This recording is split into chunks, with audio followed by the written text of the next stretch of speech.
Ay maulan na hapon nga po pala sa inyong lahat guys, no? At saka sa mga lugar na mga maaaraw dyan. So aalis na nga po pala ako, pupunta na nga po pala ako ng hanguan. Nagre-ready na po ako, syempre kailangan meron tayong face mask, no? Kasi magtitinda tayo, pagkain yung ititinda natin, mani. Saka nagdala na rin po ako ng labakara, syempre. Para pamunas po natin kung sakali po tayong pawisin. Meron din tayong daladalang payong. Kasi nga medyo maulan yung panahon ngayon. So dapat may baon tayong payong.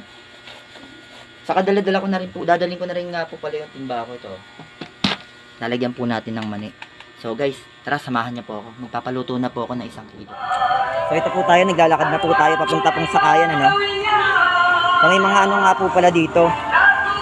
Siyempre, alam niyo naman po, malapit na po yung mag-election. Yung mga dadadaanan tayo, mga nagbibigay ng mga ano yung tawag dito, parang yung mga flyers, alam niyo na yon.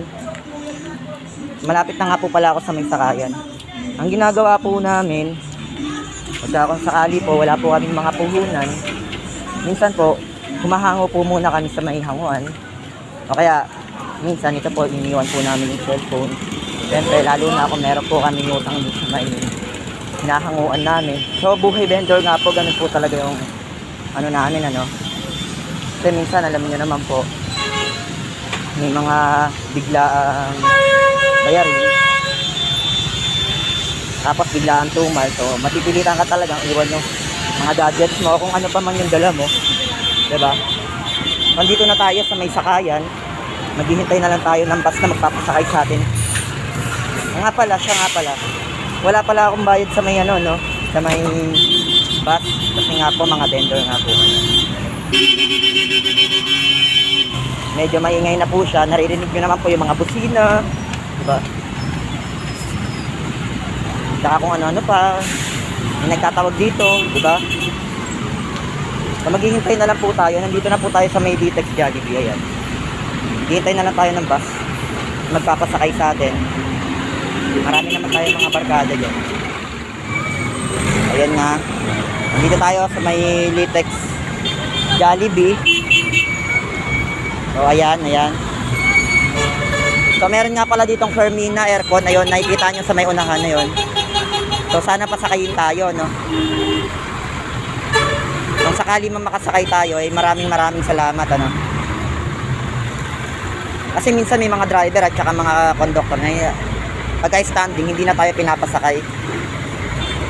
So makikiusap tayo dito na, boss, pasabay lang. Kasi magpapaluto lang po kami. Sasabihin natin kung saan tayo sa may preview. Maraming salamat, guys. So guys, nandito na nga po tayo sa may north, no? Umakit na nga po pala ako ng overpass. Siyempre, dito po tayo sa may overpass. Yan, kita nyo na po, naglalakad. Medyo makulimlim at saka medyo mabasa yung kalsada. Kaya kailangan talaga doble ingat tayo ngayon. Siyempre, madulas. Mahirap na. Kasi habang nagtitinda kami, tumatakbo yung bus, minsan tumatalo na kasi kami kasi nga ayaw namin matangay. Medyo mahirap kasi kung sakaling matangay kami, malayo yung lalakarin namin. Kasi minsan inabot pa namin yung bus kasi kailangan nga namin magbenta o magtinda, diba? Sayang kasi kung sakali man na may lumagpas na isang bus, tapos napakarami palang customer doon o pasahero, sayang naman kung hindi namin masasampahan. So ayun nga po yung habol namin. Bababa na po ako at malapit na po ako sa may hanguan namin, kila Ate Amy. So maya lang konti, guys. Andun na po tayo. Magandang hapon po, Ate Amy. Magandang hapon. Ayan po yung amo namin, siyempre. Hi. Hello po kayo. Hello. Ayun. So ayan nga po pala yung amo namin. So siyempre ngayon, medyo kadarating ko lang din. Nakakapagod din pala talaga maglakad, no? Medyo madulas din yung kalsada. So katulad nga nung sinabi ko po na kung sakali man wala po kami mga pagpuhunan o nakakautang naman po kami, o alam natin yan. Pero ang ginagawa po namin, yung gadget namin, iniiwan po namin. So syempre, alam nyo naman, di ba, mahirap na sa panahon ngayon.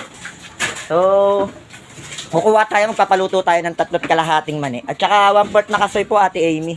Sige. Ayan po yung mga paninda nila, tubig. So kung gusto nyo nga po pala mag-order, nagdi-deliver din sila. Pero syempre, by carton po yan, ha. Alam niyo naman po yun, di ba? Tapos, dalawang ginisa, Ate Amy. Sige. Opo, dalawang ginisa. Tsaka, dalawang KS. 1/4 po na kasoy. So, ayan na nga po, ma'am sir. Nag-order na tayo. So, pangsamantala ko po muna palang puputulin yung video natin. Hindi na natin makukuha yung mga kaganapan. Pero sa susunod po na mga video natin, so, syempre, makukuha nyo na po at malalaman ninyo kung paano nga po nagtitinda si Bino Uban. Alam nyo naman tayo, ma-sales stock tayo, di ba? Noon pa man, papaluto na po muna natin. Ayun na nga guys, no, naluto na yung ating mani. So, ayan na siya. Wow, sarap, ang bango. Tapos natakal ko na nga rin pala yung kasoy. Di ko na lang makita sa inyo kanina kasi nga dami nga pong tao dito kanina. So syempre alam nyo naman medyo maingay na rin. Kailangan natin i-stop yung video, no. So ngayon ito na nga po, magsisimula na po tayo magtinda. Magkita na lang tayo mamaya. Pansamantalo ko munang ikakat yung video natin. Yan na lang po yung pag-uusapan natin. So maraming pong salamat. Thank you, God bless. Na nga guys, no? Kaka-review ko ng mga videos ko kaganina, yung mga naunang video. Lumagpas ako. Oh my goodness. Napunta ako dito sa may Montessori. Saan pa ako papunta? Ano ba yan? Pero di bale. Okay lang. Hindi naman ako namasahe. Kaso nga lang, sayang time, sayang oras. So ayun na nga po guys, no, nakauwi na nga po ako pagkatapos ko pong matangay ng pagkalayo-layo. Syempre, andito na po tayo sa may bahay. So sa mga nagtatanong po kung bakit po wala pong video yung sa pagtitinda ko. So ayun na nga po yung purpose ko nga po doon. Nagsimula lang po muna tayo sa may isasangla po muna yung cellphone doon, iiwan yung cellphone doon sa may hanguan. Kasi nga po, wala kaming, ayun, syempre, pagka wala kaming puhunan, so pinakita ko lang po sa inyo na pagka wala po kaming puhunan, yung gadget po muna yung iniiwan namin doon sa may sa may hanguan. So syempre, pasensya na po talaga kayo. Pero bukas meron naman na po tayong pang tinda. Makikita nyo na po, mapapanood nyo na po kung paano po ako magtinda ng mani.